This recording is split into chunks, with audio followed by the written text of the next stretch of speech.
दोस्तों, हम लोग यहाँ पे कंसेप्ट डिस्कस कर रहे हैं previous year and assessment year और प्रीवियस ईयर का कंसेप्ट यहाँ पे हम लोग डिस्कस करेंगे। बहुत बहुत आसान कंसेप्ट है मेरे बेटा।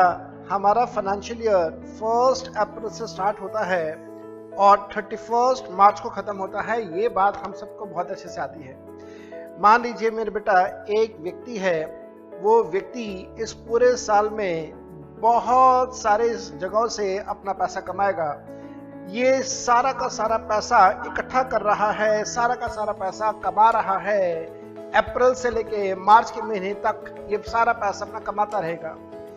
ये जो इसने पैसा कमाया, ये पैसा जाके ये अगले साल सरकार के पास डिस्क्लोज करेगा। ये इनकम टैक्स ऑफिसर है, इनकम टैक्स डिपार्टमेंट में बैठा हुआ है।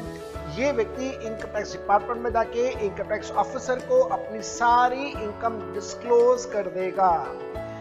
दोस्तों ध्यान देना, एक साल में आपने पैसा कमाया तो वो डिस्क्लोजर होगा उसका। अगले साल में, जिस साल में आप इनकम का डिस्क्लोजर करते हो, उस साल को हम लोग बोलते हैं असेसमेंट ईयर।